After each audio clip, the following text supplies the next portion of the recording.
Big day. Big day. Hey Marna, I like your coat. It's very similar to my coat. Oh, this guy. Yeah. I love this guy. So like. It's a nice color, Brett. Yeah, I love the color. It's kind of red and orange and all kinds of colors. Give me a call.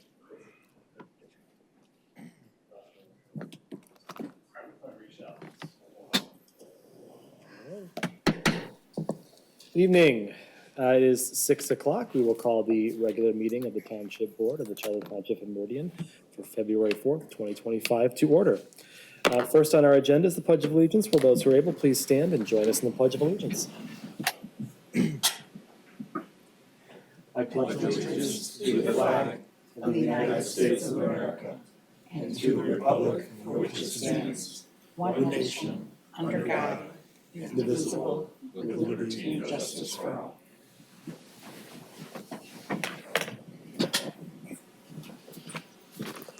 Next on our agenda is item 3, a roll call. Will Deputy Clerk Gordon please call the roll?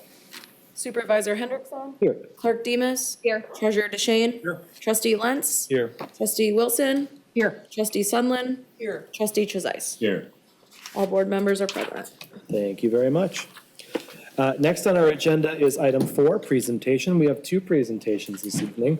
The first will be coming from Manager Dempsey, but it is indeed actually an introduction of our new township manager.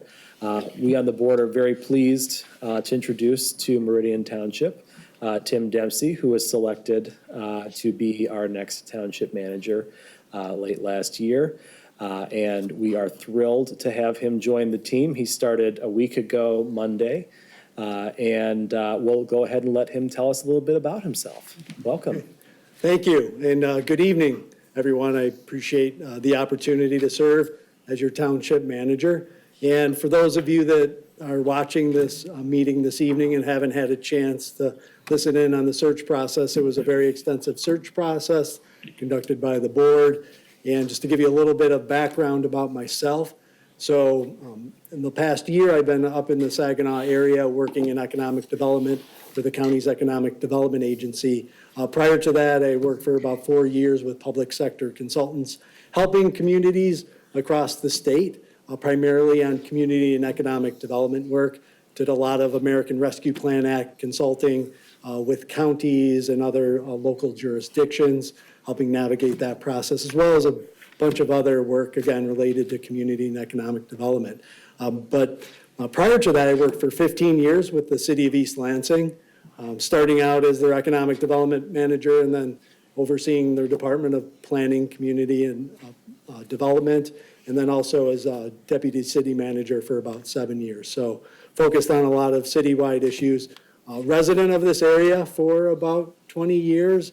Did relocate up to Saginaw, but my wife and I are going to be relocating back, so we're looking forward to being in this community again, and look forward to working with everybody as we go forward. The team here has been very welcoming and supportive in my initial week. Had a lot of initial meetings with all of you and the directors as well. So it's been a good start. Looking forward to the future here and a lot of exciting things to work on. We certainly have our challenges, but in all those challenges lie opportunities as well. So thank you again for the confidence to bring me on board, and I look forward to our future together. Thank you very much and welcome. Thanks.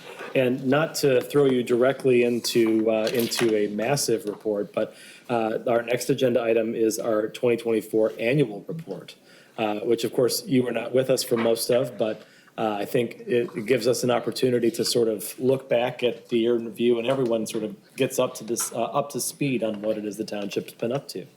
So we'll turn things back over to you to let us know how we did. Yeah, thank you. And I want to kick off the annual report first by acknowledging just what you touched on, Supervisor Hendrickson, and that's that, I was not involved in any of this. Kudos for all of this work goes to the existing staff. I know the director scrambled to get this together and put it together in the midst of obviously having some vacancies in the organization, but they did a great job to, I think, stitch it together. And what I wanted to do tonight, I thought I'd sort of look at it from the perspective of the outsider coming in and having reviewed it. I'm just going to touch on some highlights, but I would encourage our residents to go online and take a look at this. It's a 76-page document, so it's very extensive. It provides a lot of detail on every department, touches all of the key programs across the organization. So it's really a comprehensive document for people. If you really want to get a sort of a, well, I won't say cliff notes because it's not that short, but if you want to get a really good understanding of what the township does for its residents, it's a great document for that purpose. But I'm just going to hit some highlights that I picked out in the context of, knowing what I know about other communities and seeing some things that I think are impressive accomplishments for the community. And the first one is the public safety recruitment and retention program. The police went from 31 up to 39 officers. We did have a little bit of attrition not planned for that put us at 36, but we've made great progress there in adding staff. Fire has done that as well, where they've been able to add people getting back to 2010 levels. And this is really important because if you look at call volumes for both departments, they've only gone up. And that's consistent with communities, across the region and the state. The level of service required from our public safety just continues to increase, so that's impressive. Completing the 4 remaining sirens across the township is a great thing, so to make sure that we have coverage should an emergency occur, we need to notify residents. The ongoing roads program, to be able to do the 6+ miles for the 24 roads, in addition to advancing about 6 streets from the 2025 list, is impressive and ongoing project. The renovation of the pavilion, the Central Park Pavilion across from our building here. The service drive improvements at the recycling center. As somebody who may have taken advantage of that service, even as not a resident of Meridian in the past, I would appreciate that improvement. The Phase 2 MSU to Lake Lansing Trail, just continuing to extend the trail system in the community. That goes from Grand River to Okemos near Gaylord Smith Drive. So that's a tremendous improvement. As someone who likes to utilize those, a great asset for our community. A prescribed burn of 17 acres on the Davis Foster Preserve. So looking at how we address some of those proactive property management. We often don't think of, wildfires as an issue here in Michigan, but, they do occur in our state on occasion. We've seen that happen up in the Saginaw area this past summer, so it's important to be able to manage our property and prevent such things. The signage that the township's put in place with the branding, I think, is very impressive from a visual standpoint, but from wayfinding, now we've wrapped up 76 total signs, 37 park signs, 15 facility signs, 23 pathways, and a DDA sign as well. The public safety building upgrades that they were able to do, from the front counter to some flooring and painting and upgrading the lockers. I think that's an important employee retention tool right there.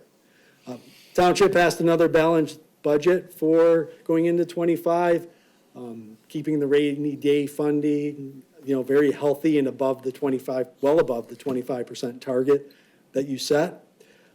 Nearly $124 million in tax collections as a taxing jurisdiction, collection entity for multiple jurisdictions. That's impressive. Just under 19 million of that is for the township.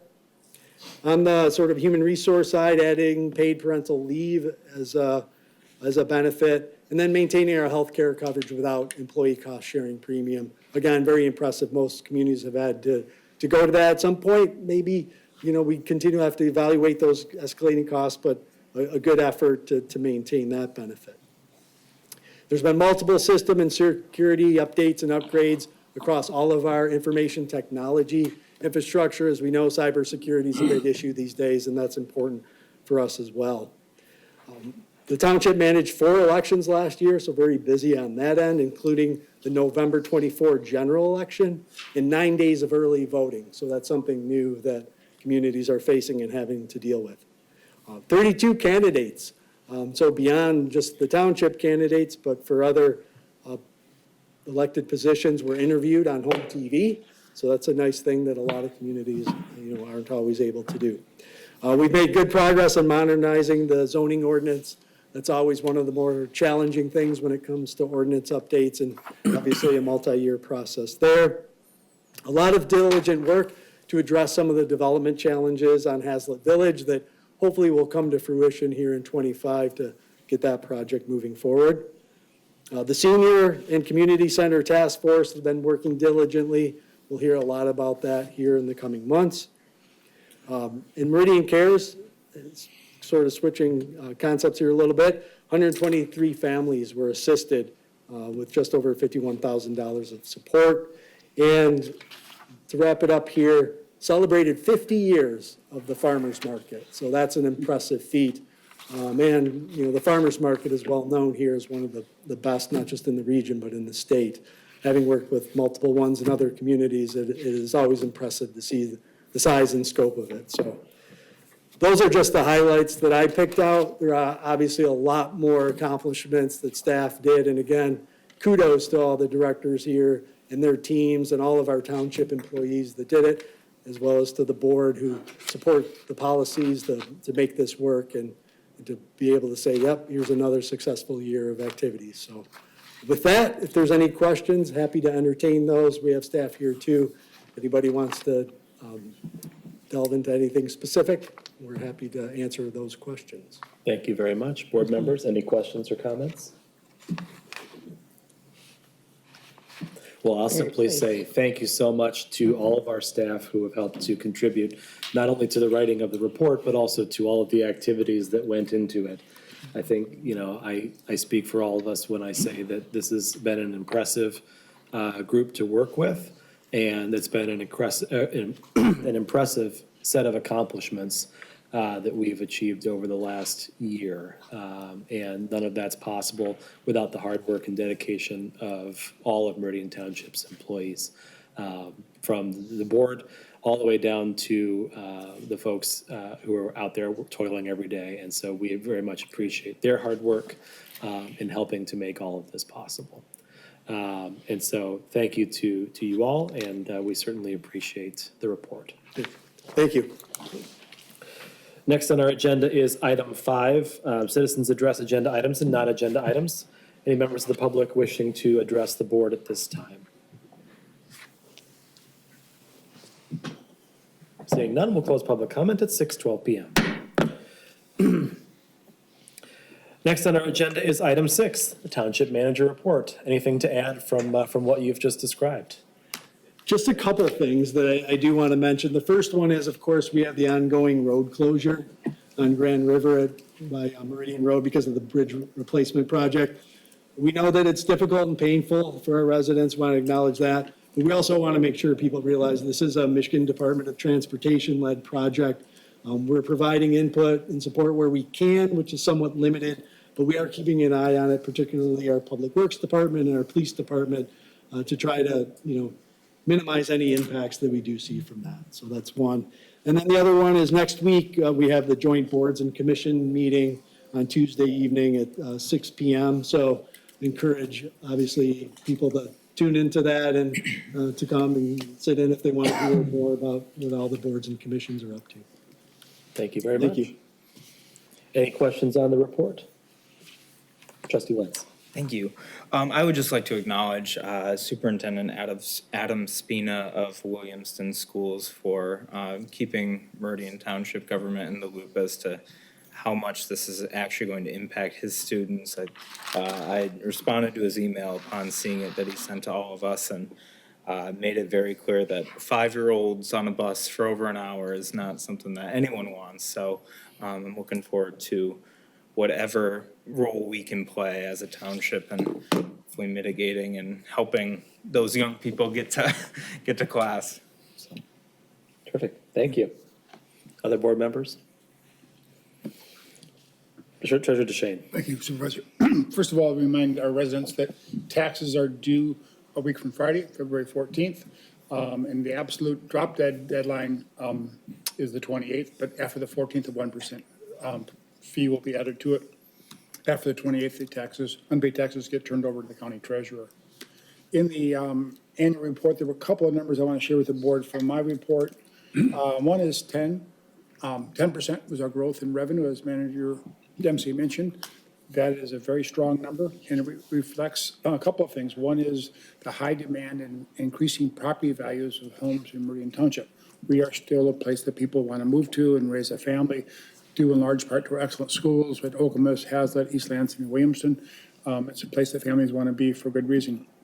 Other is that it reflects our moderate, smart, and planned growth. We continue to grow about 1% a year, which is what the board over the past decades have indicated. And the good news is it's more infill growth and not in any way touching our urban services boundary, where we've said is going to remain rural and with large acres, large properties and well and septic rather than water and sewer services provided to it. And we continue to redevelop our areas that are eligible for that. Second number I want to share with you is 2.4 million.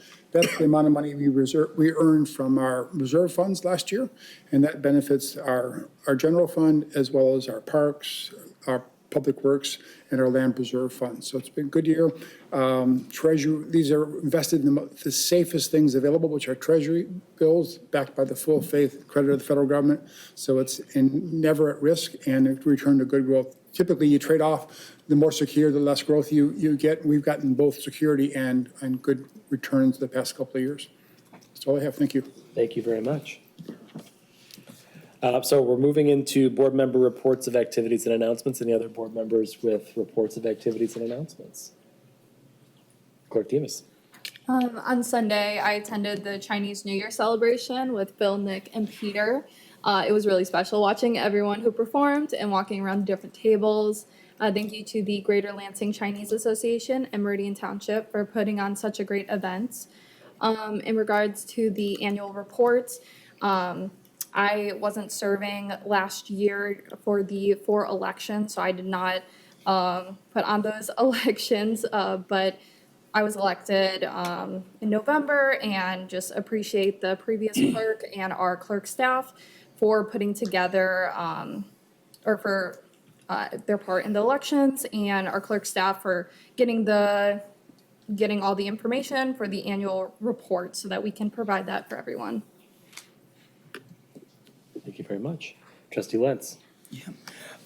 Last week, I was able to attend my first meeting as the board designatee to the Tri-County Regional Planning Commission. It was very much after holiday dinner with a presentation, but did come with officer elections. Our officer as Ingham County residents is Vice Chair Bob Pena, who's a county commissioner, serving with Nathan Triplett, the chair from the city of Lansing, Michael Frederick acting as the treasurer from Clinton County, and Brandon Haskell, who's an Eaton County commissioner. So I'm looking forward to diving into some of those reports. They're each quite extensive, so it's a nice late night reading material to learn a bit more about what Meridian can do with all the other communities in our region. So it's a great meeting, though. Good. Thank you. Yeah. Other board members. Last Tuesday, I was at the Senior and Community Center Task Force meeting. This was, you'll get a full report on the activities of that group from their December and January meetings at our next meeting. But the Cliff Notes version is, it's time to come back down to earth.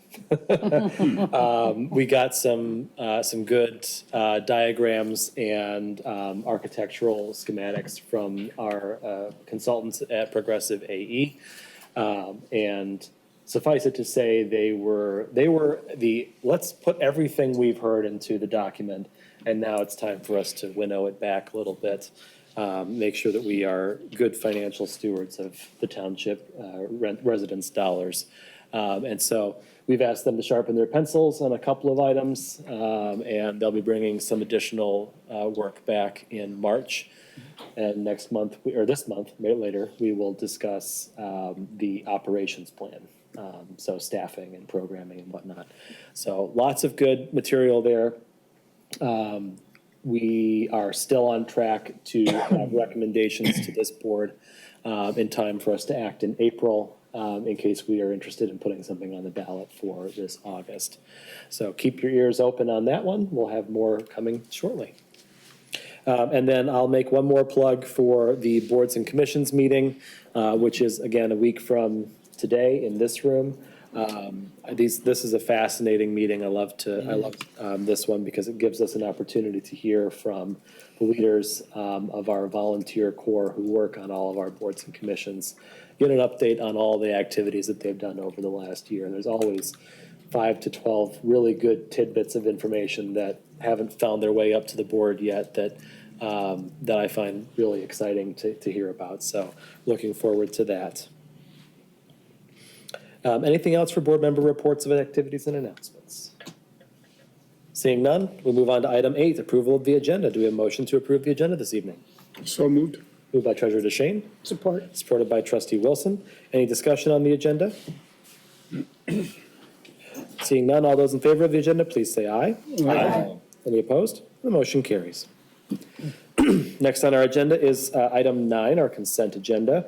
We have a number of items on our consent agenda this evening, including communications with the board, the minutes from our January 21st regular Township Board meeting, the bills, updating a signer for the Mishta Chill Grant, an appointment to the Economic Development Corporation, an authorization of surplus property disposal, acceptance of the 2024 Planning Commission annual report, which we are required to do, and the treasurer's fourth quarter 2024 report. We have a motion for the consent agenda. Trustee Trezise. I move approval of the consent agenda as presented. Moved by Trustee Trezise. Do we have a second? Support. Supported by Trustee Wilson. Any further discussion on the consent agenda? Clerk Demas.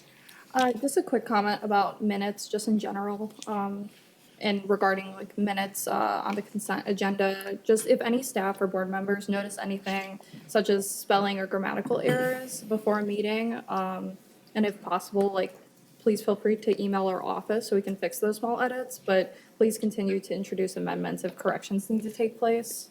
I just wanted to make that comment because our staff work really hard to make sure we have accurate minutes. Thank you very much. Any further discussion on the consent agenda? Treasurer DeShane. One comment on the treasury report under the cash balance on page 122 of the packet. You'll see the cash balance from quarter 3 to quarter 4 jumped around $14 million, $13.5 million. It didn't really jump. We've just recategorized the road improvement funds. We put them essentially into our cash balance.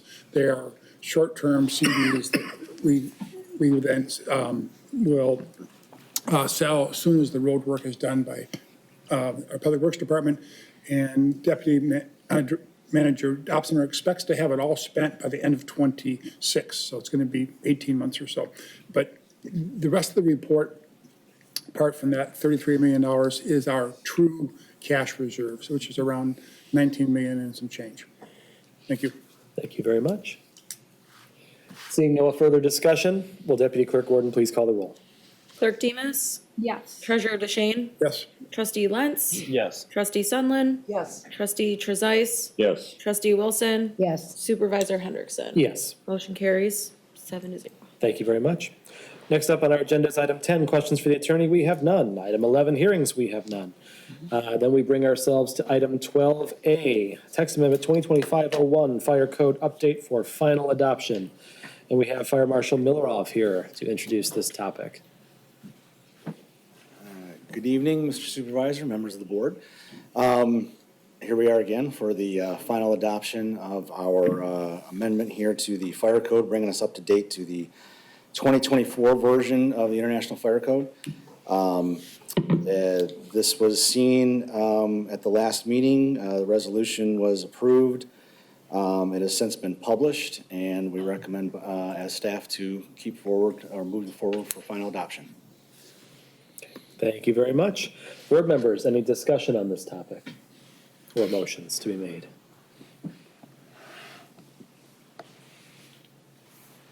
Trustee Lentz. I move to approve the resolution to adopt ordinance number 2025-01 pursuant to the 2024 International Fire Code, including appendix chapters B, C, D, E, F, G, H, I, K, N, and O as published by the International Code Council with Meridian Township amendments. It's been moved by trustee Lentz. Do we have a support? Support. Supported by trustee Trezise. Any further discussion? I appreciated the questions answered along the way on this process. I don't know what else there is to be said at this point, but I appreciate it. Thank you. Other board members? Yeah, certainly, we appreciate the hard work that you and the team have put into this. We've talked this to death over the last 4 meetings. And so suffice it to say that these changes make sense. And we appreciate incorporating them to keep us up to date on all of the changes that are being brought around by the international code. So thank you. Excellent. Thank you very much for the support. Okay. Any further discussion? Seeing none, will Deputy Clerk Gordon please call the roll? Treasurer DeShane, Yes. trustee Lentz, Yes. trustee Sunland, Yes. trustee Trezise. Yes. Trustee Wilson. Yes. Supervisor Hendrickson. Yes. Clerk Demus. Yes. Motion carries 7-0. Thank you very much. That brings us to agenda item 12B, the purchasing policy update. And for that, we have Director of Community Planning and Development, Tim Schmidt. Thank you, Mr. Supervisor. So the purchasing policy is back in front of you this evening. There was one major question the last time we reviewed this, and that was what happens in the very limited scenario where only the accounting department is involved with the approval process. And so in discussing that with our consultants at Plant Moran, they recommended that we include the township manager as the sort of final sign-off there.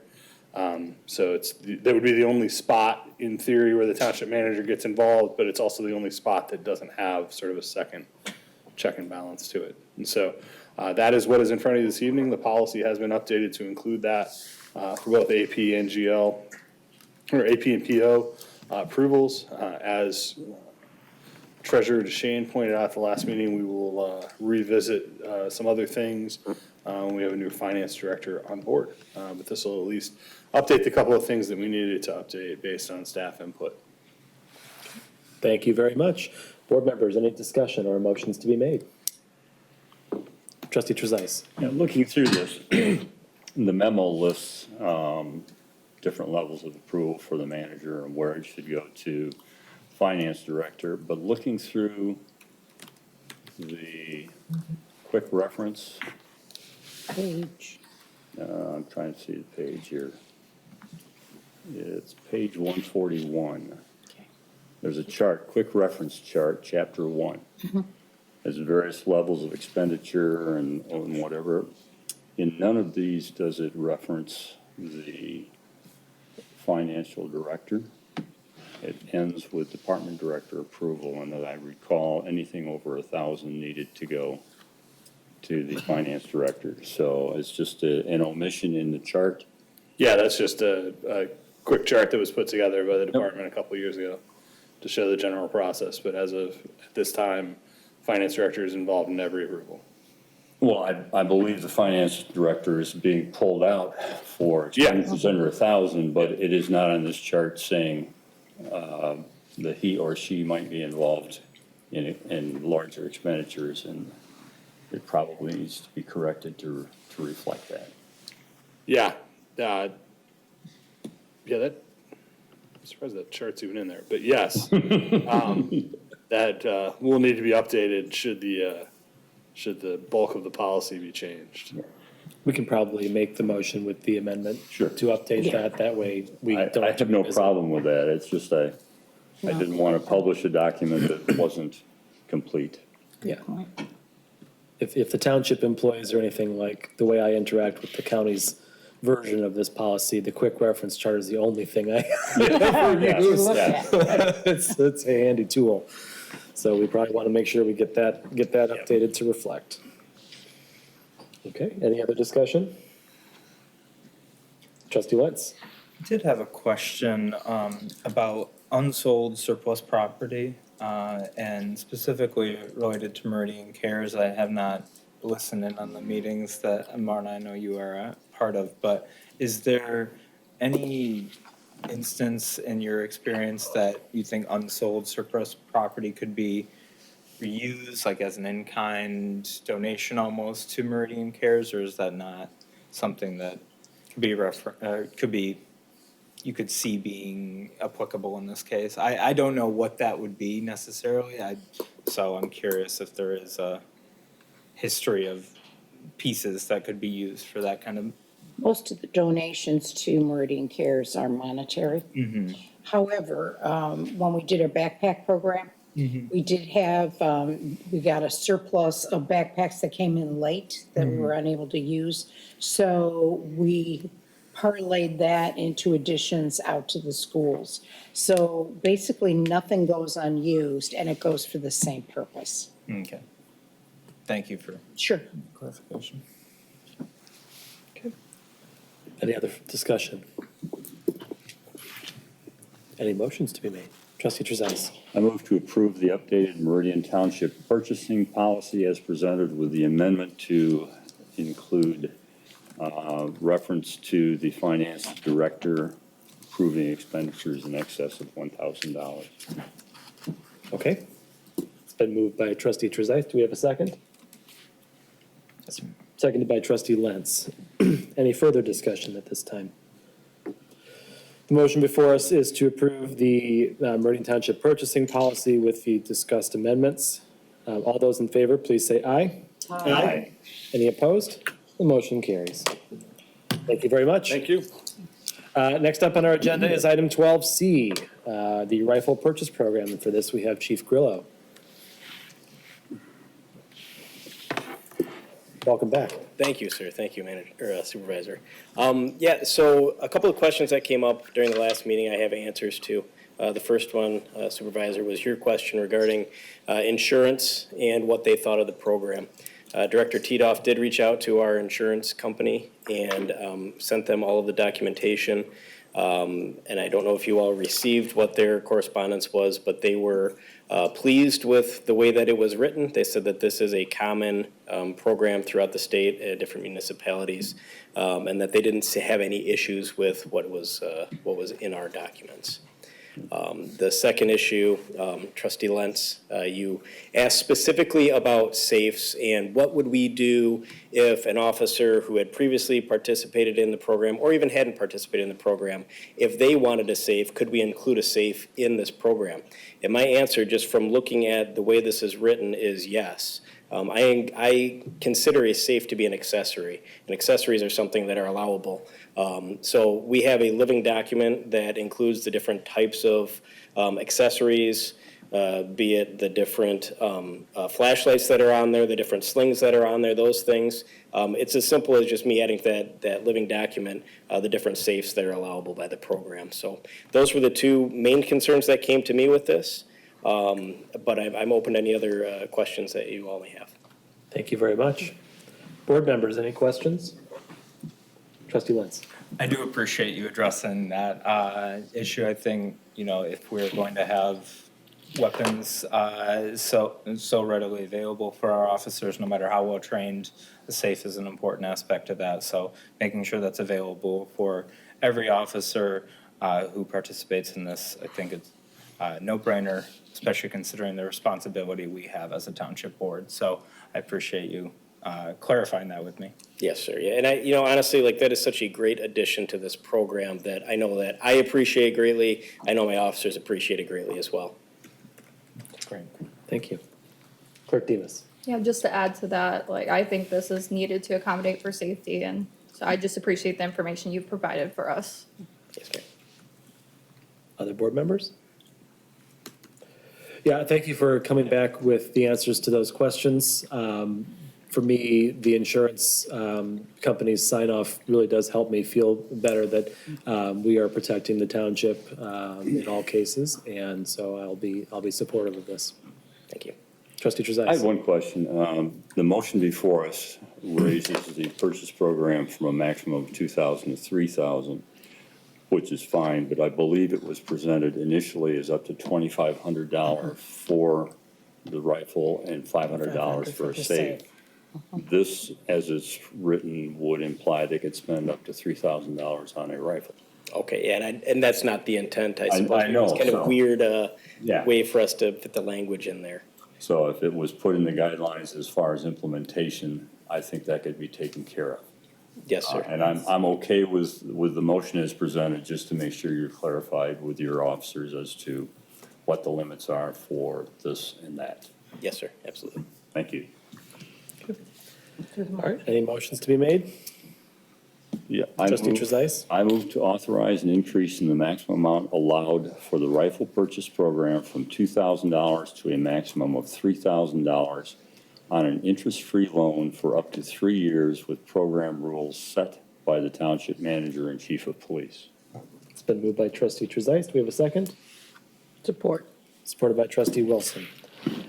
Any further discussion on this topic? Seeing none, yes, One trustee quick Wilson. thing, just for the edification of the audience, these rifles are going to be used in the course of duty of your officers, and that's an important component. Yes, ma'am. Thank you very much. Okay, seeing nothing else, all those in favor of the motion to approve the rifle purchase program, please say aye. Aye. Any opposed? The motion carries. Thank you very much. Next on our agenda is item 12D, the police contract with Michigan State University. There was a supplemental item, I believe, sent out to all the board members via email and republished in the packet as well. So thank you to Chief Grillo for being on his email over the weekend and, and getting that over to us. But we'll turn things back over to you. Okay, so the way that this occurred, as you all probably remember, we voted on this last year. I thought it was done and over with. We'd received word from Michigan State University when we sent our original draft over to them that they were okay with everything, brought it back here for a vote. It was approved, sent it back over there to them for a signature, and about a month later, we were notified that they wanted some changes. That's why we're back here again.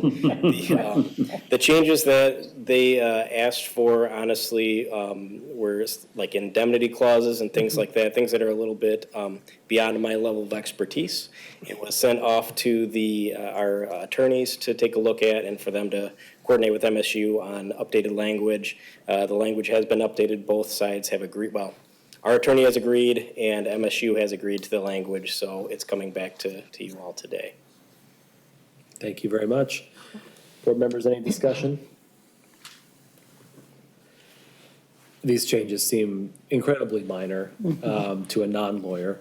I'm sure they are not minor to a lawyer, which is why they asked for them. But you know, that's how they make their billables. So we appreciate their diligent work protecting the township's interests. I'm not going to comment on that. Trustee Trezise. Well, the changes, as you point out, are relatively minor, but it took a lot of language to put many of these changes in. Thank you. Treasurer DeShane. Before we insult any more of the lawyers who live in Meridian Township, I want to make a motion to approve the master service agreement for law enforcement services between Michigan State University and Meridian Township for a period of 3 years and authorize the supervisor to sign the contract. Thank you, Treasurer DeShane. Do we have a support? Supported by Clerk Demas. Any further discussion? And I apologize to the lawyers of Meridian Township. I wasn't talking about you. This is a contract with Deputy Clerk Gordon. Please call the roll.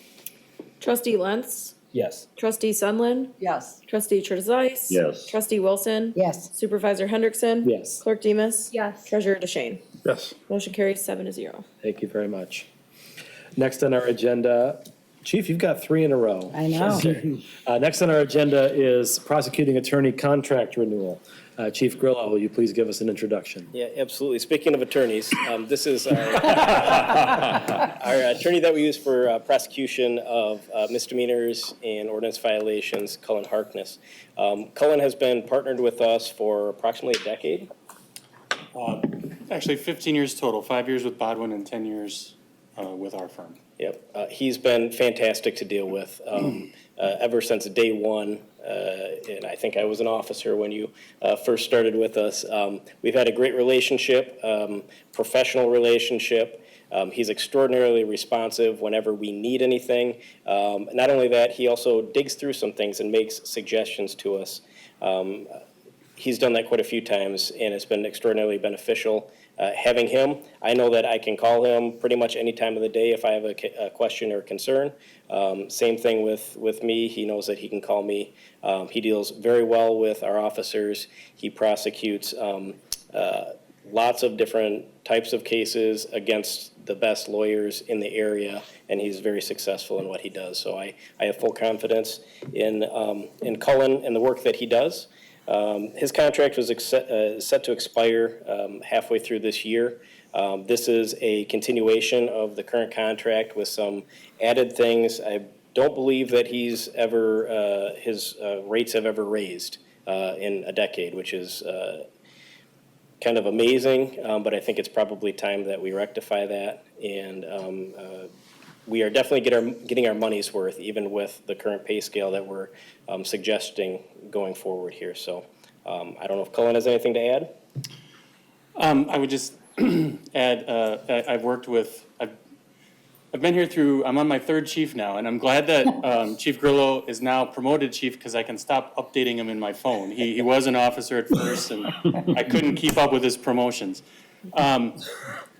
It's a pleasure to work with Meridian. I first started with you when I worked for Bodwin and Associates in East Lansing, and then when we transitioned our firm, I've continued to work with the department.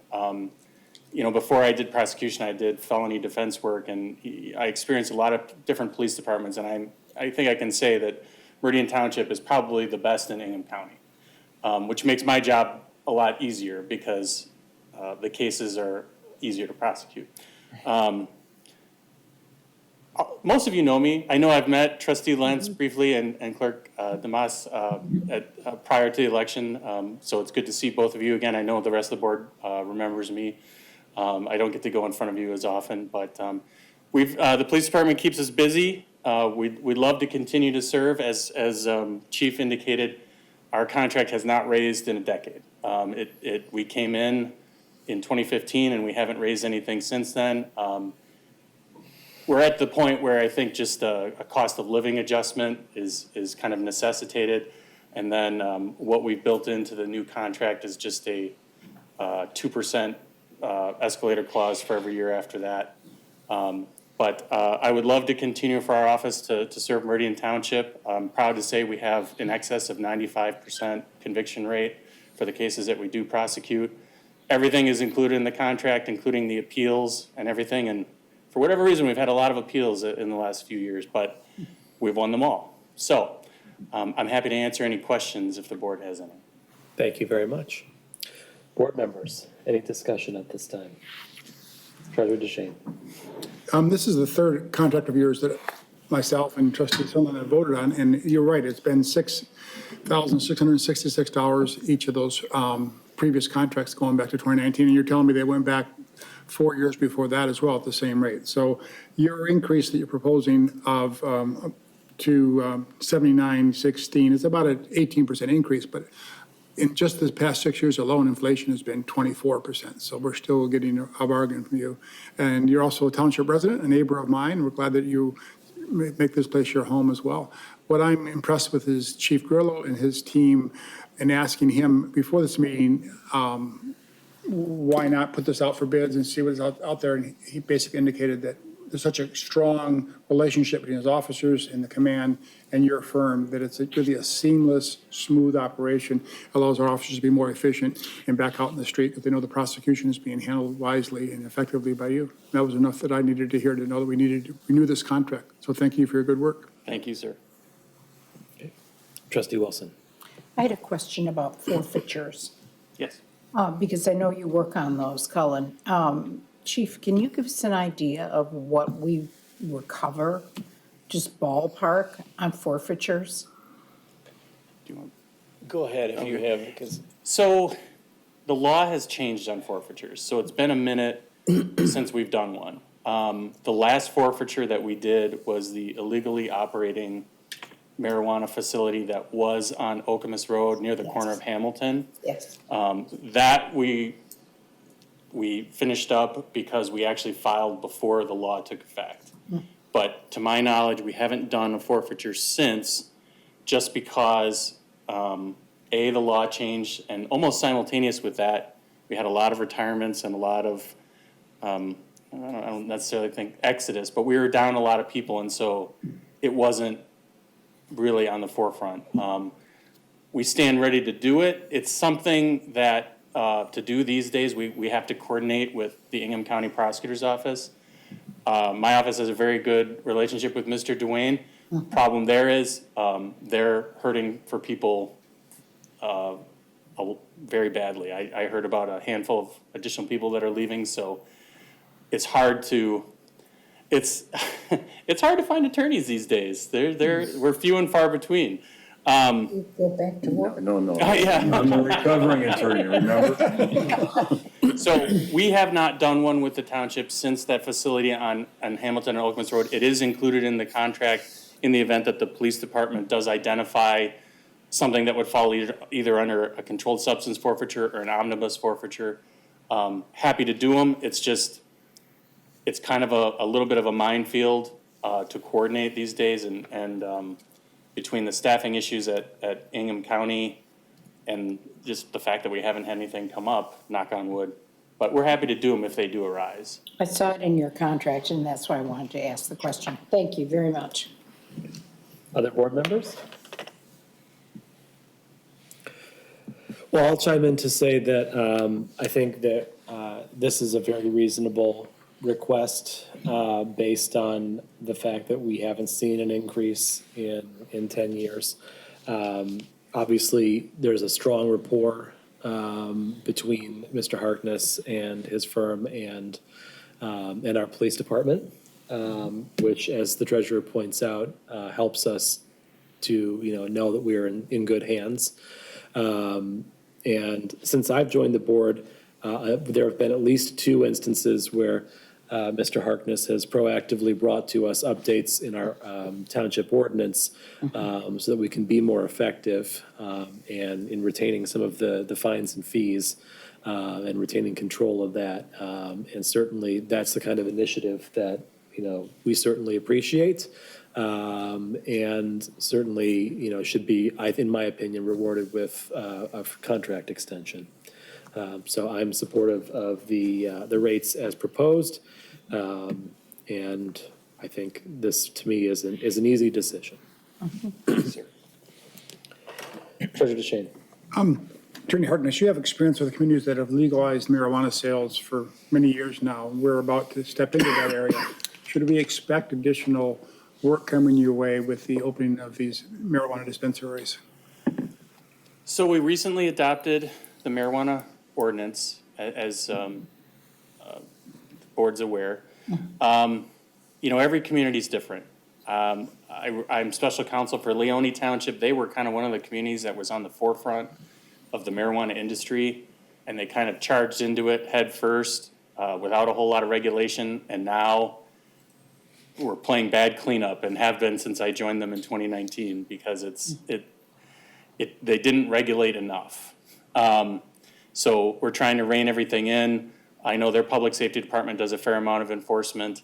I think as you see facilities start to open up and there's more product in the area, there will be more enforcement opportunities for the police department. What I've seen in my experience is sometimes it's adults, but there's a lot of minor in possession tends to be at the forefront, which is something that the law is tailored to address, and we've adopted a local ordinance to deal with that. But what I've seen through my communities is kids just don't think of consuming marijuana at a young age as if there's anything wrong with it. Obviously, the law is not written that way. It's written like alcohol, and there's a reason why you don't consume alcohol until you're 21. There's a reason you don't consume marijuana until you're 21. So the short answer to your question is I think you will see an increase. I think for a long time there wasn't a lot of enforcement, not because the police weren't enforcing it, but the prosecutor at the time, when police would charge it, she kind of had a policy that they were just going to be dismissed. She didn't want to prosecute marijuana offenses at all.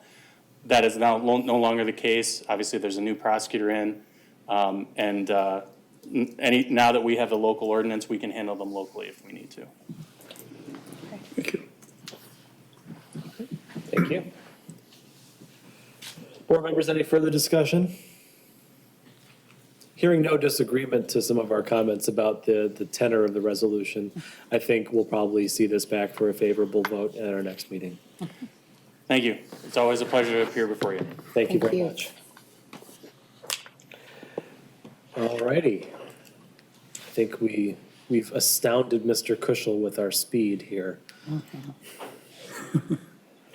Well, next on our agenda is item 13B, board policy updates. We have in our packet a draft board policy manual. Mr. Kuschel is intended to speak to this this evening. I don't see him present in the room, so I guess I'll do my best to give it a kickoff, and then we can discuss any changes, and he can work from the minutes. As we all recall, the board members who were here in 2024, we created the board policy, or the policy subcommittee of the board, or a work group, I guess I should say, which included Trustee Trezise, then Clerk Guthrie, Director Titoff, and I think that was it. That was it. And they did a lot of good work going around and updating not only the personnel manual, which we'll see at a future meeting here soon, but also our board policies, which hadn't been updated in about 20-something years. And so the fruits of that, plus our attorneys reviewing it with a fine-tooth comb, are in our packet this evening. This is similar to what was presented to us back in August. So you'll see former Clerk Guthrie's memo there about that. But this is before us for discussion this evening. So feel free to bring any comments or changes here, and we will have our attorneys take a quick peek at them before our next meeting. And with that, we'll open the floor for discussion. Any discussion on the board policies? Trustee Trezise. Yeah, there is one significant change that I found from what was presented to us last September, and that has to do with board members seeking employment with the township. It has long been the policy that in order to apply for a full-time position with the township, the board member must resign in order to do that, which was presented to us in September, and the committee has not met since then, but it came back with a different procedure, which I'm trying to find it again. Which basically said you can apply for the job as long as you meet the job requirements, and you would have to resign prior to accepting the job, which is different than, That is different. and I thought I'd bring that to the attention of the board. I don't know where that change came from. I've checked with our HR director, and it didn't come from her, it didn't come from me, and the committee hasn't met. So I don't know. I suspect this is what happened after our township attorney has gotten involved. I believe so. I mean, that's the only person the only group that would have touched this other than the three people we've already mentioned.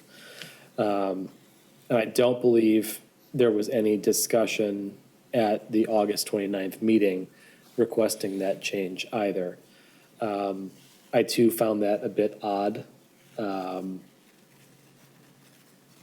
Perhaps I note that there is no enforcement mechanism in the board manual that we have here in front of us, and perhaps that's not the worst thing.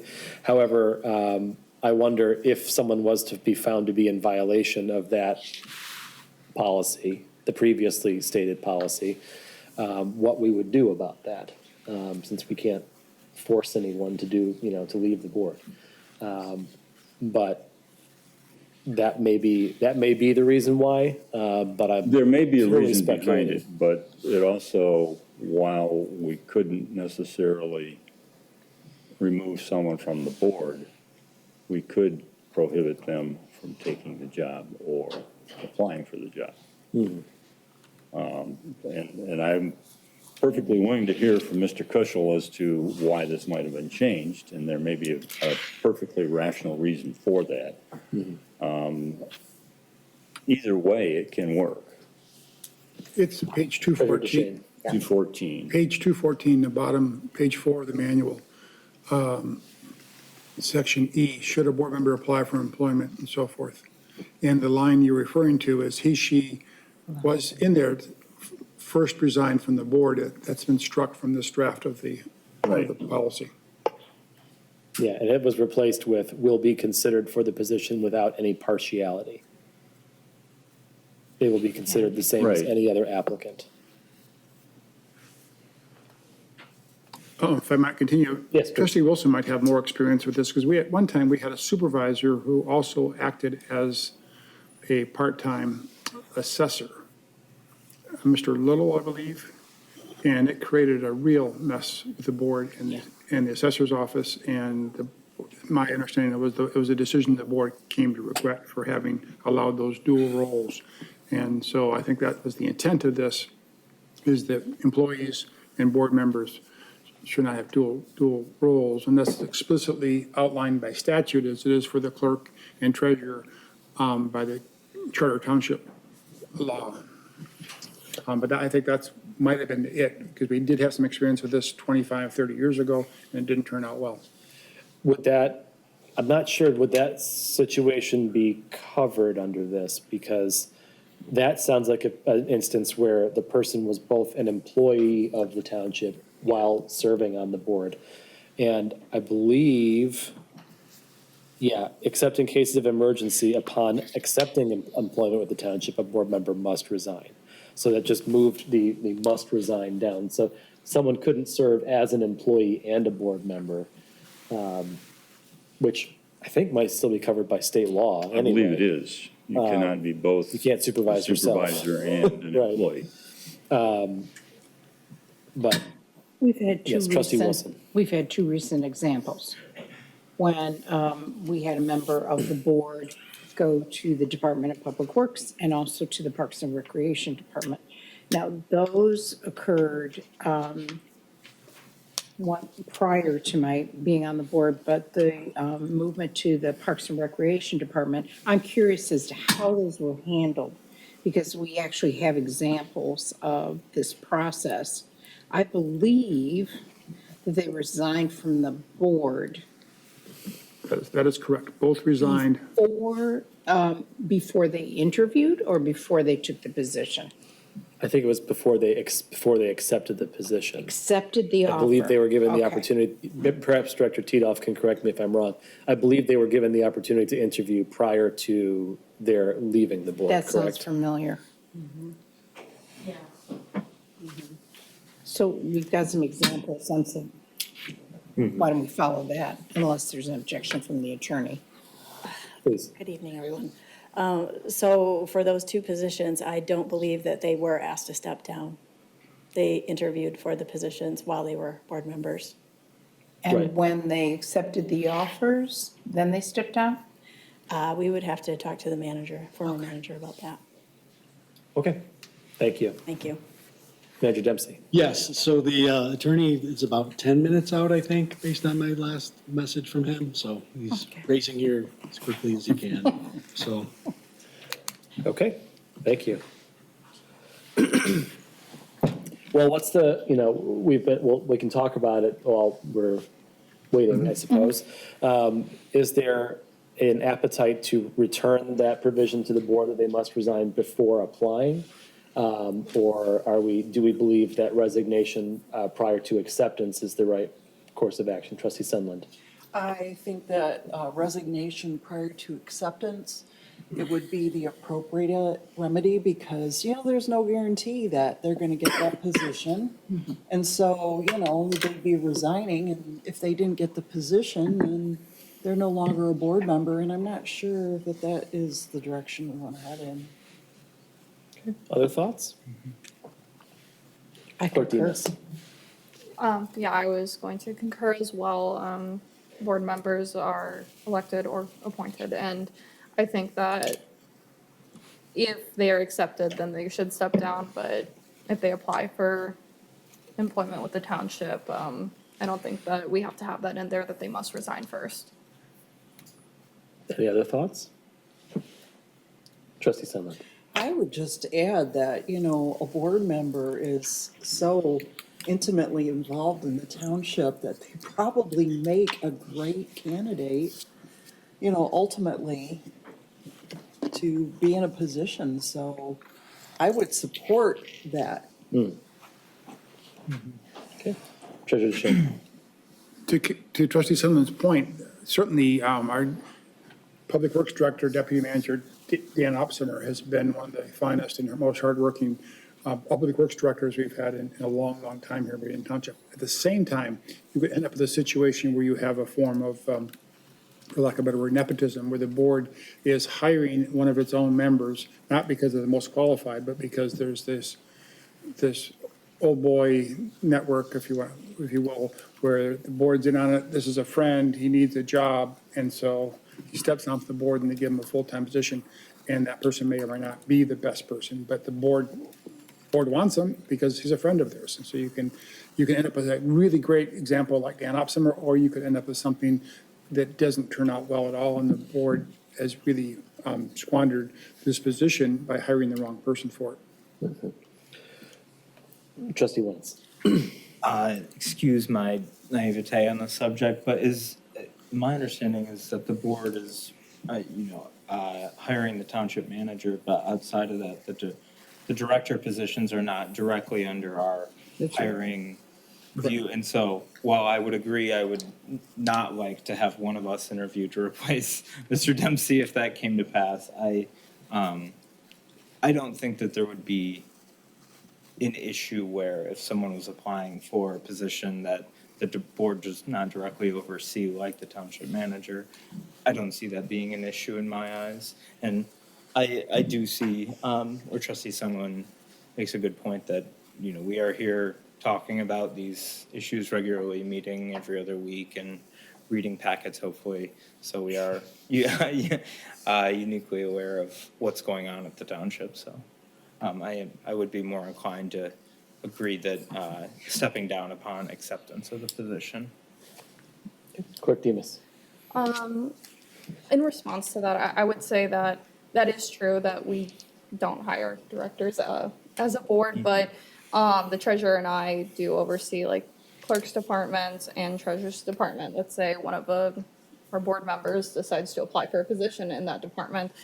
Could there be a conflict of interest? Or in other departments in the township? I guess that would be my only concern, would be because we are in this position. If any of us or any other future board members applies for a position in the township, would there, as I said, would there be a conflict of interest?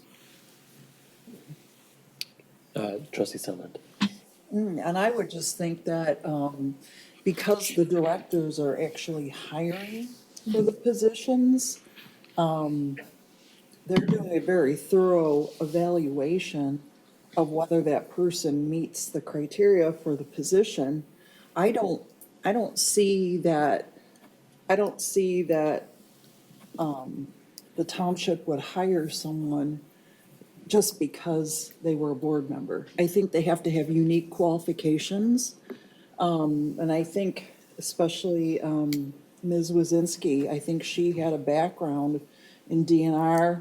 I probably don't have the right agency, but anyway, she had a unique background in that area. And that was probably one of the reasons that she actually applied for this position, was because of her unique background. So I would not want to disqualify someone for applying for a township position that is very qualified for the position. Mm-hmm. I don't know that that would be a good thing either. I think we need to look, we don't want to just hire them because they're from the township, board, but if their qualifications are unique and, rise above the bar, I think that is totally appropriate.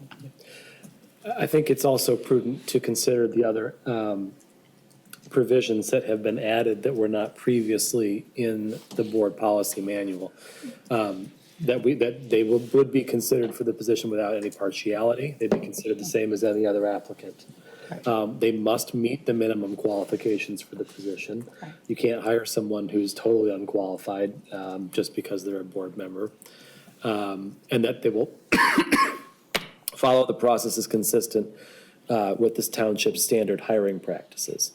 I suspect that the thrust of this might have been pointed at some of the concerns that were raised the last time board members were appointed, both by staff and the public, and that these are some guardrails that were added to the board policy manual in an attempt to ensure that we are above reproach when it comes to our hiring practices here in the township. And certainly, I appreciate that we've taken steps here to ensure that the people that we hire, especially if they do come from the board, are meeting the same standards and qualifications that we would expect in any other hiring. Trustee Trezise. I can accept that. I don't have a problem with it particularly, as long as the hiring procedures are followed. Because there is the perception, whether true or not, that at times the hiring procedures have not been followed. Mm-hmm. And it's a recruitment, whether from the board or from outside, with someone given preferential treatment for hiring. So as long as the procedures are followed, the qualifications are met, it doesn't make a lot of difference to me whether they resign before they apply or before they accept, just as long as the policies are followed. And that will come into the general employee policy manual probably, and some of the HR policies. Thank you. There also, you may want to define employment, because I know that our clerk is scrambling for people to work elections from time to time, and I have worked the elections here. Mm-hmm. I'm not sure that a broad statement as far as employment would allow that to happen. Mm-hmm. And I can live one way or the other, but it doesn't help our clerk recruit people if there are board members that are willing to work the elections. Right. And a few other jobs like that. Thank you. Good evening, Mr. Cushel. Good evening. We surprised you with our efficiency. So we were describing page 4, or we're talking about page 4 of the updated manual, specifically relating to hiring practices relating to board members. Mm-hmm. And we've been back and forth a little bit on whether to request resignation prior to application or prior to acceptance of the position. And Trustee Trezise, who sits on the Policy Review Committee, was not privy to that request being made and implemented. And we were wondering if that happened on your desk or Mr. Carson's desk, and what the rationale for that was. Because it sounds as though the sense of the board is that we're okay with what you've changed. We're just curious what the motivation was. Certainly. That is a change on my desk. So to answer the question, that's where the fault or otherwise lies. And the rationale is to protect the elected office, that someone on the board has that position by virtue of the election, certainly with all of the current board members, but even with an appointment, that's someone the board is selecting with the understanding that those are ultimately subject to election. Oftentimes they come from other boards that have extensive experience with the community. So asking an official who has a position by virtue of election, or saying you have to forego that merely to apply for a position, raised a concern about the vesting of authority via that elected position. So protecting the decision that the voters made from, while also respecting the flexibility of a board member to pursue additional opportunities to serve the community in, capacities that may suit their strengths. Again, as laid out in the draft, certainly understand that there's a conflict inherently in being on the board and being employed, but it's when can we pull that trigger? Where's an efficient way to recognize the concern, meet the concern, while also recognizing the vote of the people that have put a person in the position on the board? So all the different competing interests, where's a good compromise? And this is, again, as I say, the draft language that I put together in an attempt to work through those different pieces. Thank you. That's helpful. And certainly answers the initial question, which was, where did this come from?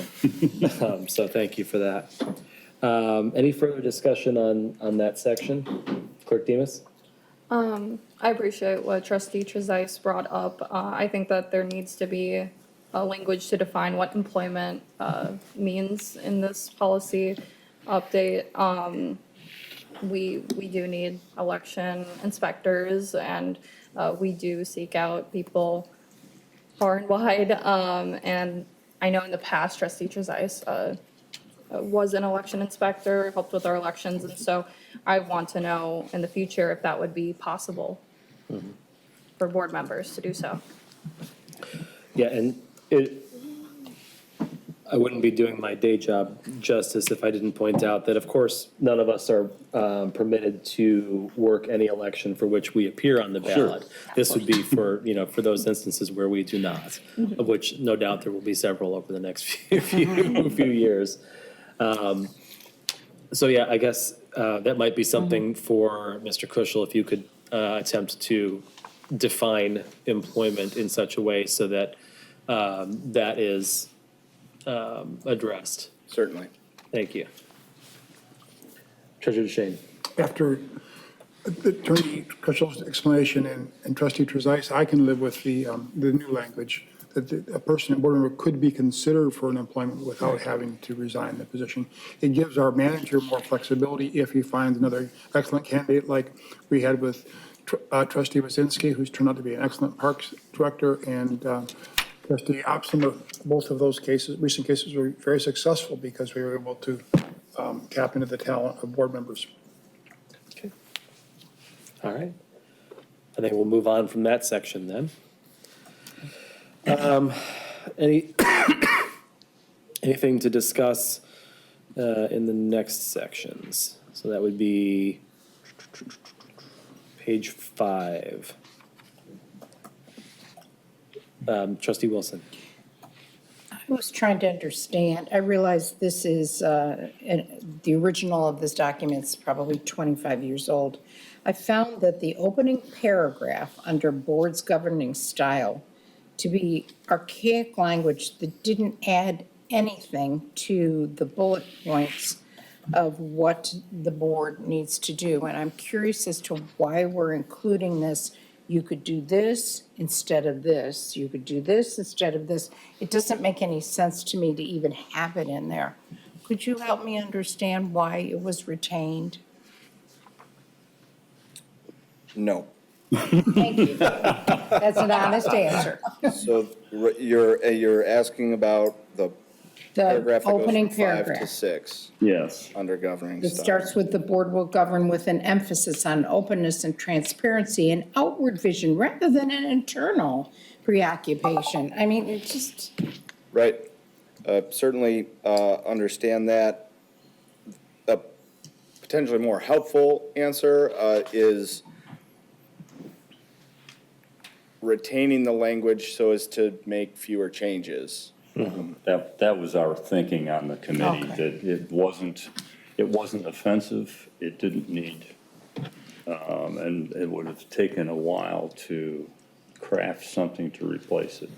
But I'm willing to reconvene with Ms. Titoff and work on some of these things, if that's what the board wishes, and identify areas of redundancy or things that don't add to the document. Correct. And I found the same in bullet point 1. The clause at the end, rather than to substitute individual judgments, you already lay out what the responsibility is. Why do we have this clause that doesn't add anything to the argument? In 5, bullet 5, there is a typo with fulfill dash there. I said at the beginning of the meeting to Scott, these are ministerial changes, many of them, that don't really change the nature of the document itself. And then I had a question on item 7 about annually may, it's a permission, annually appoint a member of the board or the manager to act as parliamentarian in the absence of or to assist the township attorney. That didn't make any sense to me. So, the idea behind 7 is Robert's Rules is something the board already looks to, so we didn't take that out. Right. But knowing that the attorney isn't always present at the meetings, who may be most qualified or most familiar with Robert's Rules, we're not always here. The board may have a member who's familiar with Robert's Rules or could expect the manager to have a certain amount of passing familiarity to act in that role.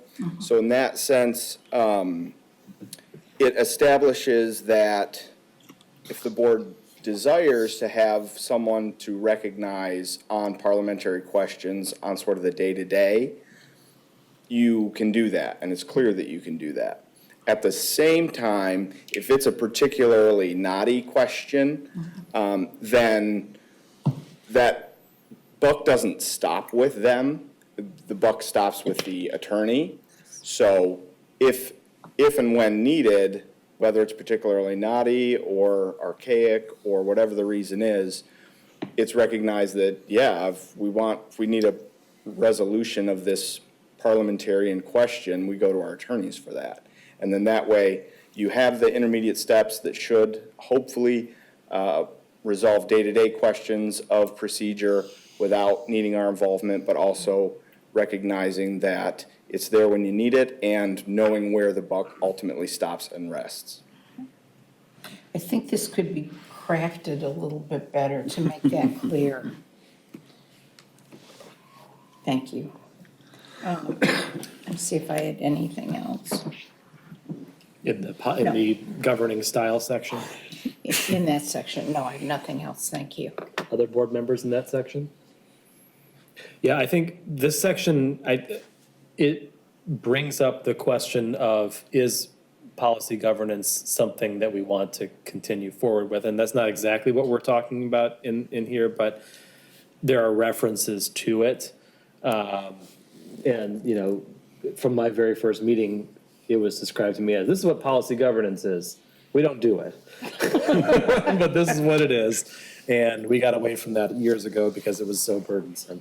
And so, to me, the question is, if we are intending to make a change from that, what do we change to, and how do we implement that in here?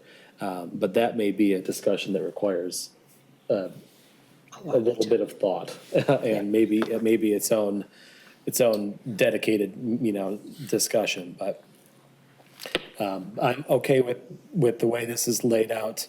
If anyone wants to be parliamentarian, feel free to let us know once we approve this, because I'm sure we'll have people lining up for that role. I'm sure.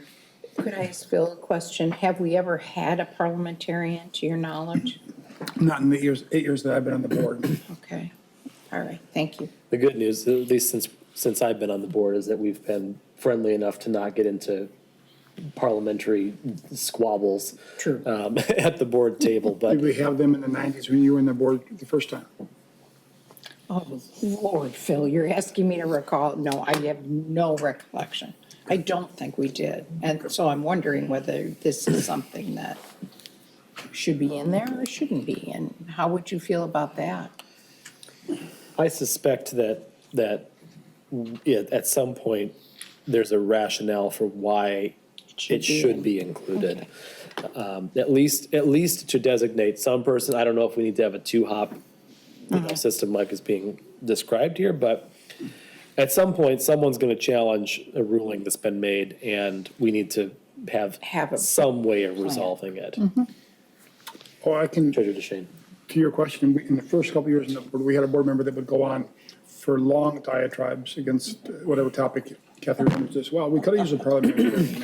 And if this board was split, as often boards are, and you've got different arguments back and forth, who gets to call a question, when is something out of order? All those important questions are decided by the parliamentarian, so they can be an essential person.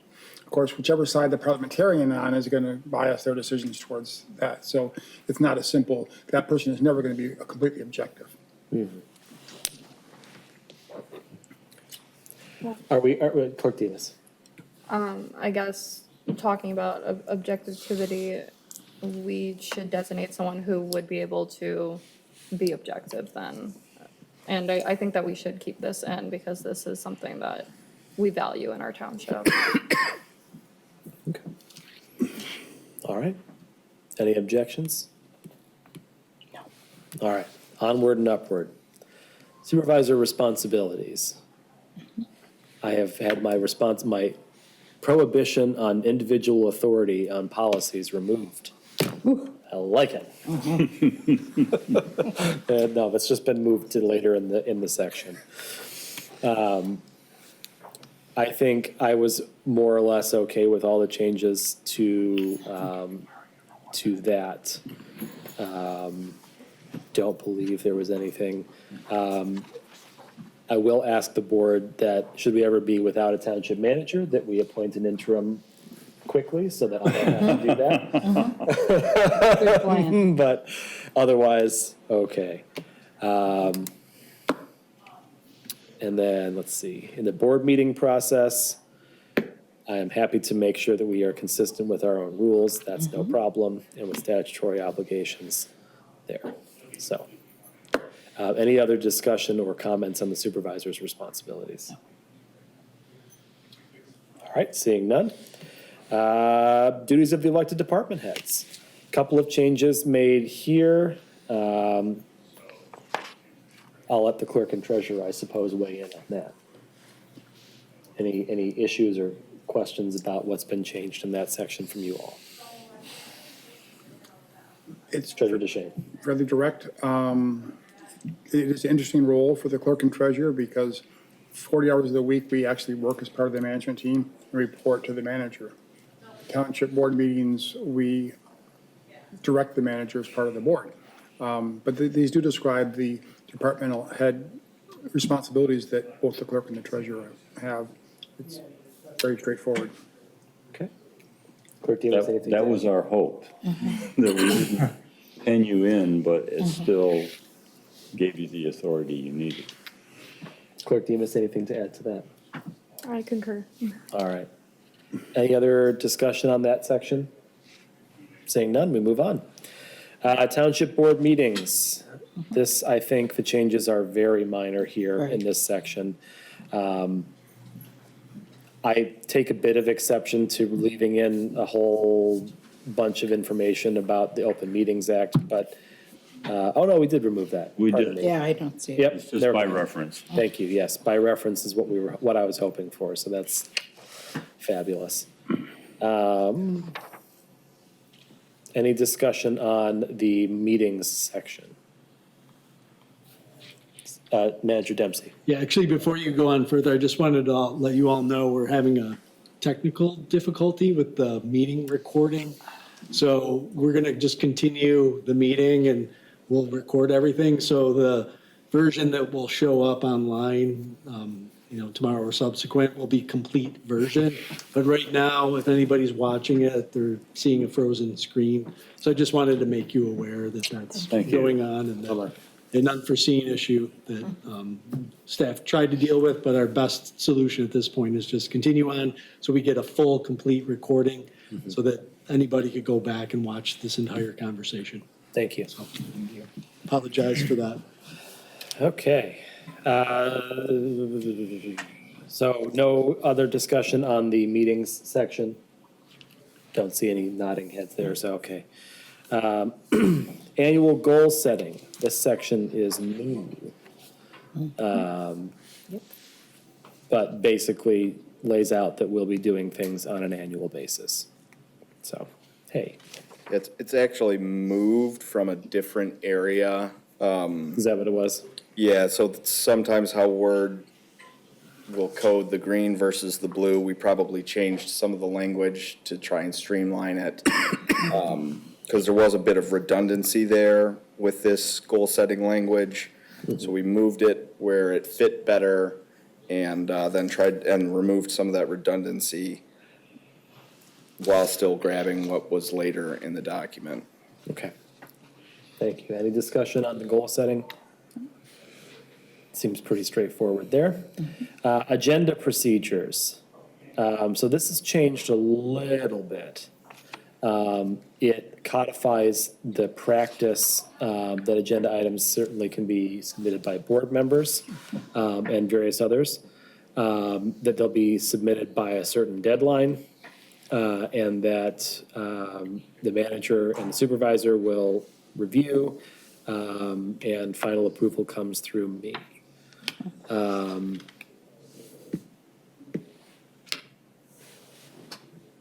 Some exceptions for emergency items, putting in the appropriate category and so on and so forth. Yeah, any questions on the agenda? No. Seeing none. Packet distribution, this is standard procedure already.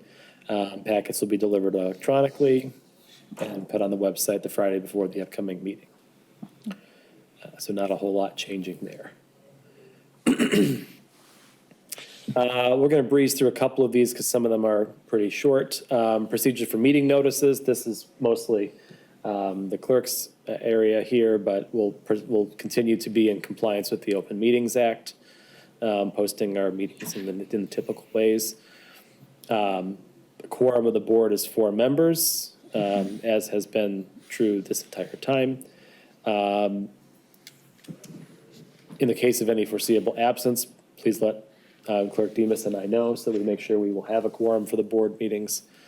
And then call of the board is a fascinating one. This is, of course, a provision that's available in other places as well, but this is the provision that allows us to basically require and force someone into attendance. Is that right?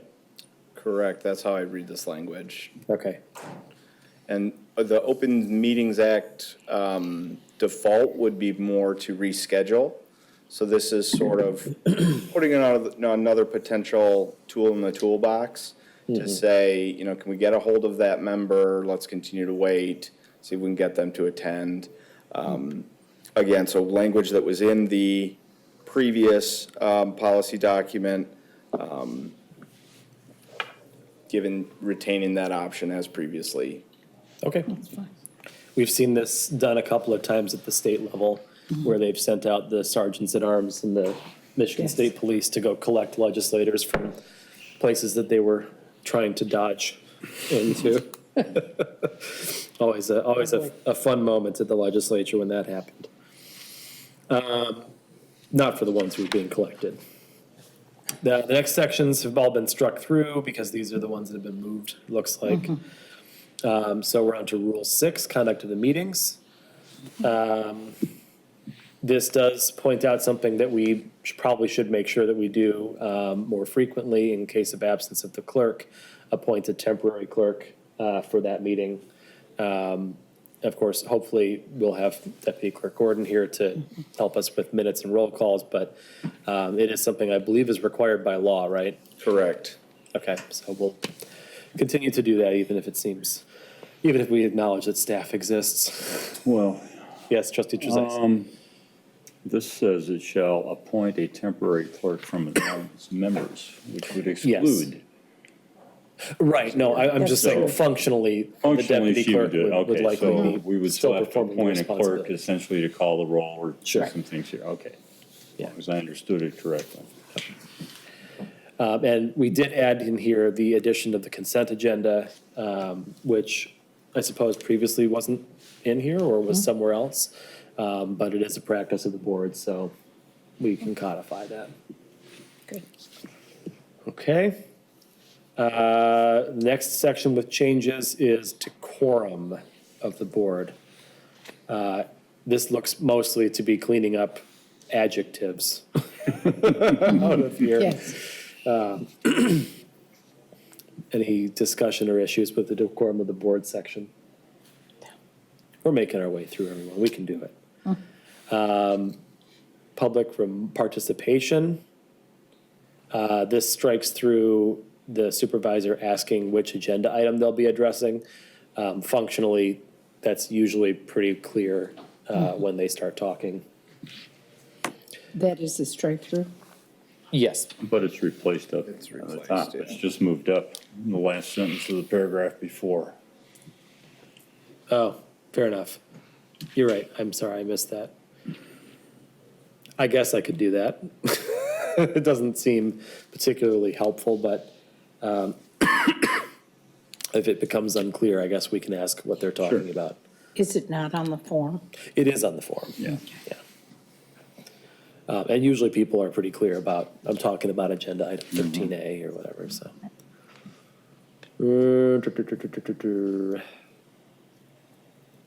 Minutes policy, we are consolidating some of the language around closed session minutes and moving the review of minutes out of the planning director's purview and into the manager's purview.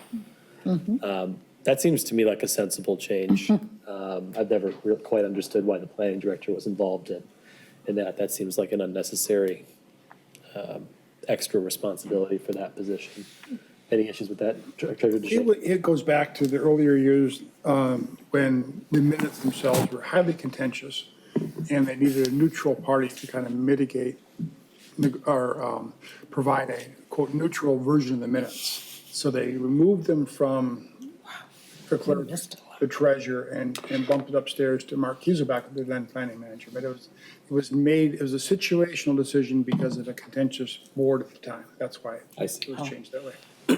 Well, thankfully, we put that contention behind us. I think it makes total sense to have the planning director not be involved in that process. Clerk Demas. Yes, and I don't think that issues will be brought up with contention in the regard of one of our administrative assistant handles the minutes and transcribes them, and then can take the edits that the manager and I suggest to them. So if there is any issues, it would be the hiring process. So I think that this makes sense to take it out of the planning director's section. Thank you. Any other questions or comments on the minutes? And Treasurer DeShane. Number 2, minutes shall be brief and concise as possible. That was the main issue, is that certain discussions of the board got a full page, other ones got a line. And so if it applies to all the procedures of the board, they're all as concise and brief as possible. For example, we don't quote what a certain board member said at length on this topic. We summarize what everyone says during the topic. And the policy states that clearly. Great, thank you. The minutes accessed by the public has been updated to reflect the Freedom of Information Act, and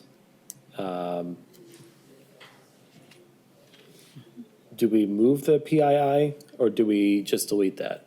We just deleted it. It wasn't clear that this act would apply to the township in any significant way, so its inclusion didn't seem relevant. Okay. I do think if we could, it might not be a bad idea to incorporate that as a practice, even if it's not, even if that specific piece of the US code is not applicable, just insofar as a method to protect our residents' privacy. As these meeting minutes are public, to redact things like their email addresses and whatnot so that they don't get spammed by people looking through our minutes. We don't have a lot of things that would fall under FERPA. That was our thinking, correct. I don't know why that would be there. You would still have, like email redaction as part of when you're putting comments into a packet materials, you could still utilize under a privacy exemption because, right, making a comment to your public body isn't grounds to be spammed. And it's a sufficient privacy interest to limit that, those bad actors from utilizing public information and doesn't shed light on the government's operations, just to have the email address of someone commenting to the board. Right. Okay. Trustee Wentz. I did have a question, and I recognize the irony of the video not working as I asked this, but with minutes being a very regulated area of board proceedings where the video is more of a, because we want to have access for everyone in the township, how long are the videos of recorded township meetings available online? I don't know if that's something that any of us in this room can answer considering the IT issues, but I was curious about that as someone who watched plenty of them in my, years leading up to serving on this board. I wonder if Manager Deal is in the back and still able to hear us. She may be able to best answer that question. We just had a constituent reach out saying video is frozen, but audio is working. Hey, okay. Well, we'll let Manager Deal get to that if she has. I think Stephen, Director Geebies might have an answer to that. The question is, how long do we keep the archival footage of board meetings? It's specified in our contract with Granicus at this particular juncture. You can go back to the beginning of our contract at this point. Nothing has ever been taken offline. When was that contract started? Do you know a year? About 8 years ago now. Okay. And I would imagine that probably in Sam Deal and the previous directors or managers down there have contracted for the level of service that we have. And we'll have a discussion before we let anything fall off. She's right behind you. Do you have anything to add, Manager Deal? Sorry, what was the question? I was typing out an email to Tim explaining. Yeah, what we was were going on. discussing the retention of archival footage, how long that lasts and how far back it goes. Yeah, so we have all the videotapes still from when our first productions went out, so in the 80s. And then we store all of our footage. Not everything's been converted digitally, but we store all of our service or our footage on an edit share server. So we have access to that to pull out anything that we may need to search. It has a really cool function where you can like search through footage also that kind of helps pull it up if anyone ever has like a request for something. So I've had residents reach out saying, I was on this episode of this. Here's the date. Can you find that copy? And I can search it and pull it up. So it's a really nice feature. Yeah. I appreciate that. Oh, I don't want any changes made to the policy as a result of this, but I would like the record to show I'm a big fan of the video work that is done for these meetings. I think they're incredibly helpful. So, Thank you. We'll let you get back to your email. Okay. Anything else on that topic? Clerk Demas. Can I ask why it was taken out regarding a separate set of minutes must be taken for closed sessions, and then what was taken out was while closed session minutes must be approved in an open meeting, the board may meet in closed session to consider approving the minutes? Because we don't believe that closed session minutes would properly be approved in an open session. Okay. So it's really, you can review them, but then you get into this interesting cycle of if you need to discuss changes to the closed session minutes, those would be back into a new closed session. So it's kind of a unanimous consent type situation. If no one objects to the closed session minutes after they've had a chance to review them, they're considered approved. Okay, I just wanted more clarification on that.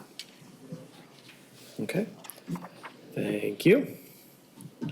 All right, seeing no other discussion on that, special committees, well, now it's just committees.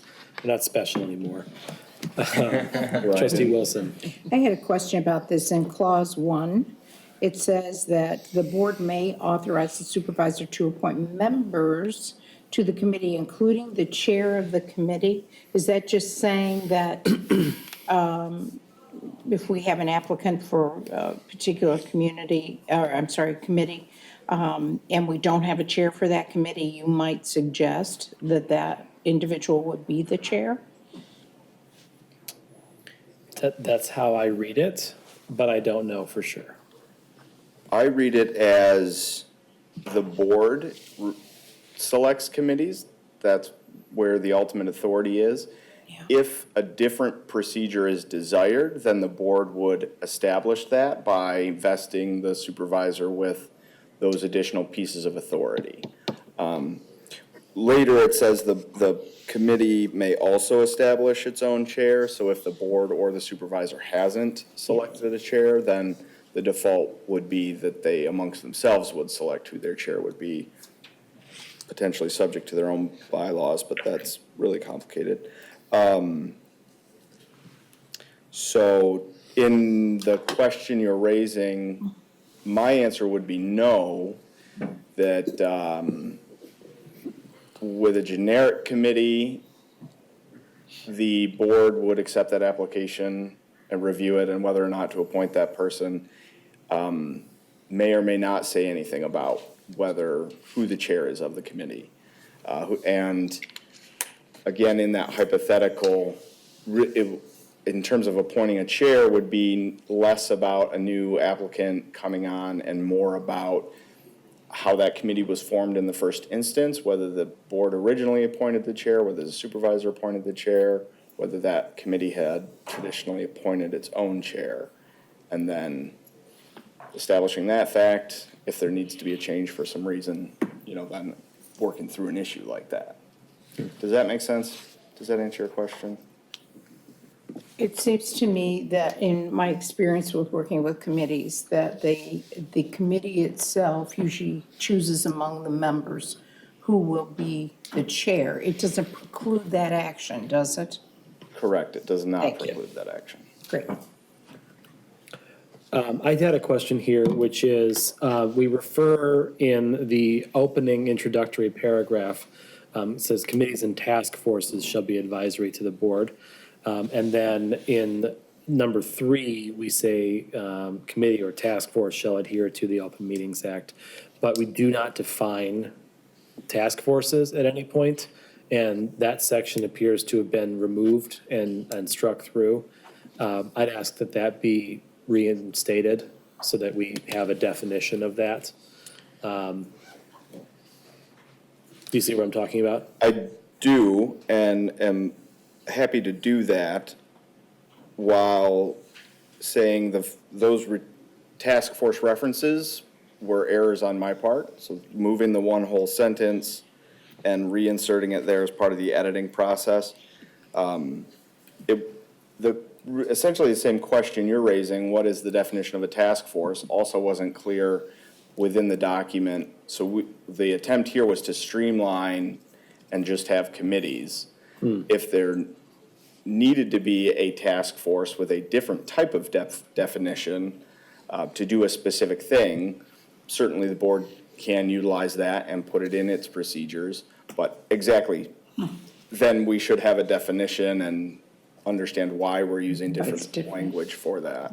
And we have one right now as it's currently operating, which is why I fear about, the dispatching of it out of the board policies. Trustee Trezise. Well, given the township board can define scope, responsibilities, functions, duration, communication requirements that in effect gives the guidance to whether it's a committee or a task force. The So we same could way. just add that term in. Okay.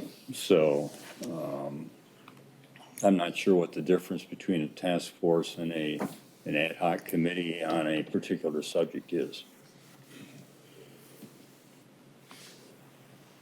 I think a task force is convened for a specific purpose. So is an ad hoc committee So with it's a an ad certain. hoc committee. Yes, it is. Whereas the committees referenced here are ongoing committees They may that. be, yes. That's the board. Joel, yeah. Interesting. Okay. So then we're striking through task force in all the applicable areas and living with just committees then? I think we can. Okay. It depends on how much you like the words task force. Well, I think it has, it has a certain je ne sais quoi. It does. But yeah, if we think we can be more efficient with our words, that's fine. Okay. Liaisons, we're almost there. We're 2 pages from the end. Liaisons assignments, this just indicates that it's the board members that do it, not me, which I'm thankful for. And then appointments, we know what that is like. We've been through that a few times over the last several years. Basically, we follow state law, 45 days. And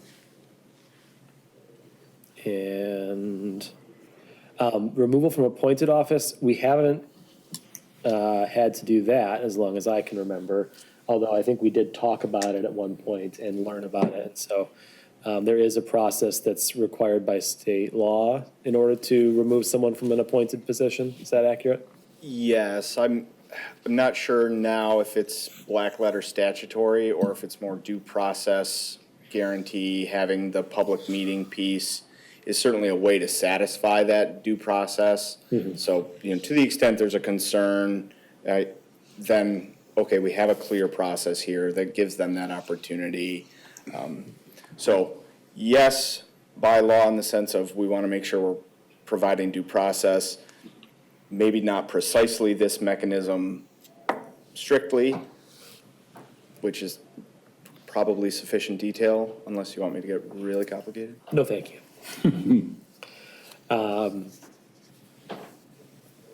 Okay. And then, any questions on the appointments or vacancies? Seeing none. We've got procedures for when there are vacancies. So staff liaison looks at it, notifies various people, and provide notification of applications received. And the liaison will provide input to supervisor, clerk, and manager regarding filling that position. Supervisor reviews the applications and decides whether or not to make an appointment or a recommendation for an appointment. And then the board will eventually vote recommendation in the packet. So not a whole lot's changed, just some codification of what's already happening, it sounds like, at the staff level. And then ordinance. This is, yeah, again, just codification of our current practices, it looks like. Updates to Robert's rules. One piece on ordinances. Yes, thank you. I just want to highlight. Oh, we removed the effective.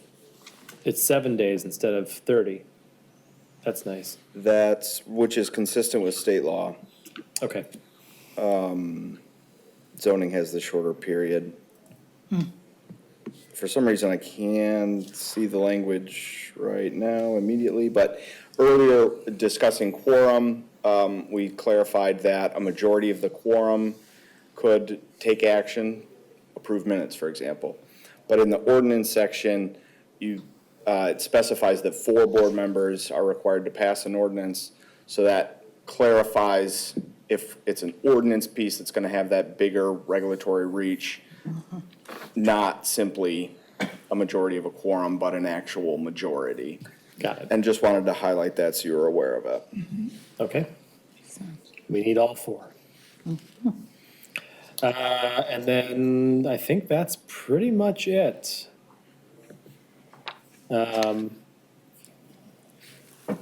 Upon motion and second of two board members or at the direction of the supervisor, a proposed policy shall be read in full at the meeting.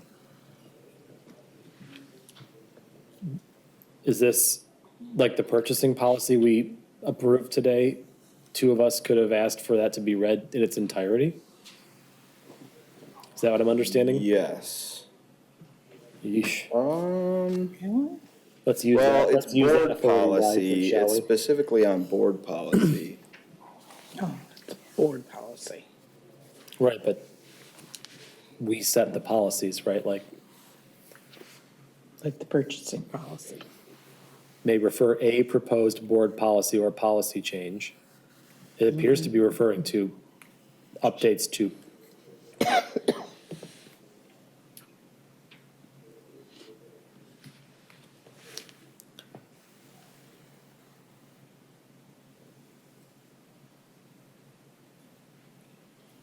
I don't, Yes. I can't see a reason to leave that in there, number 3. Number 3.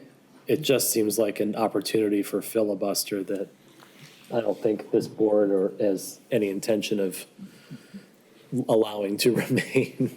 Any discussion on that topic? I concur. It could be a stalling technique and doesn't seem to advance the process in any meaningful way. Yeah. So let's strike that out. Okay, and we find ourselves at the end. Look at that, that wasn't so painful. No, it's good discussion. Any broad strokes, things that we feel are missing that we would like to add, or are we relatively comfortable? Oh, there's no table of contents anymore. Yes. Yeah. I didn't want to break Microsoft Word. So there will be, again, a table of Okay, contents. that's fair. Okay. Anything else, broad strokes, that's missing that needs to be added? Clerk Demas. I just have a question about absences. Is there like a typical procedure that we have in case any board members want to notify us of an absence? Or is it just any method of communication? I think we've accepted any way that, Okay. that information is passed along. Frequently, that I've had, it's been via text or via email. It's not an official record, it's just a heads up, basically, so that we know if we're gonna have a quorum. Yeah, even word by mouth is acceptable as Yeah. well? Okay. Yep. And Treasurer Sheet. along those lines, we don't designate an excused absence from an absence. An absence is an absence, correct? Thank you. Anything else to add before we close up on this topic? I see Director Titoff has joined us again at the podium. Yes, and I just want to thank you all for the really careful and thoughtful discussion about this whole document, and soon we'll be talking about the personnel policy as well. I just wanted to follow up on the process, just because, in earlier discussion, I heard some things that board members have said that may not be correct as to a couple of positions that were placed, and not all of you were on the board at the time. But I do wonder, I think it's important for the trust of the employees of the township as well as the community. And I think there are some things that we could probably learn from some prior placements, those last two we talked about. And I wonder, is there an opportunity for either myself to speak with our new manager and be able to communicate with the board? I think there have been some efforts made and would love to talk it through, just so that there is understanding. Because I did hear a couple of things that were stated that were assumptions that, certain things would happen. And they would in an ordinary process. But, to preserve the sanctity of the hiring process overall, I just want to make sure that we're learning from what occurred here. I'm sorry, just to clarify, is it your assertion then that the updated text of the policy manual doesn't preserve that? Well, it can, I think, and we even talked about it when we were working through the policy. And, it's as good as its enforcement. And I think there are still some things that we can learn from that, even with the language being there at the time, that we didn't do it. And I would love to put some safeguards in there, so regardless of who is in any chair across the table there or on our side, to make sure that we're looking out for each other and doing correctly, and just to protect against bias and ensure an appropriate and fair selection process. And that's regardless, that's not just with the, this manual and what we're talking about here. But I don't know if there is a chance for us to actually talk about it, so you actually have the information. We'll certainly have a conversation with Mr. Dempsey, and if there are changes that need to be proposed to this prior to our next meeting, we can discuss that when we take it up next time. Yeah, and I don't know that that's necessarily so. I don't know if we need to necessarily make change. It's really just understanding and learning from what has occurred. And I just felt I needed to come up here because some of the things I heard said, I think that maybe some folks don't have all the information. So I'd like to make sure we do. Thank you. Thank you.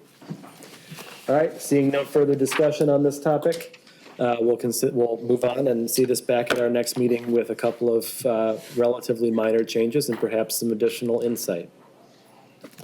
Next on our agenda is item 14, comments from the public. Do we have members of the public wishing to make comments this evening? Seeing none, public comment is closed at 7:55 p.m.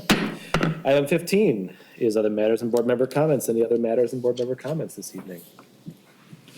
We've talked ourselves out. All right, next on the agenda is adjournment. Do we have a motion to adjourn? So moved. Moved by Treasurer DeShane. Do we have a second? Support. Supported by Trustee Lentz. All those in favor of adjournment, please say aye. Aye. And those opposed, we stand adjourned at 7:55 p.m.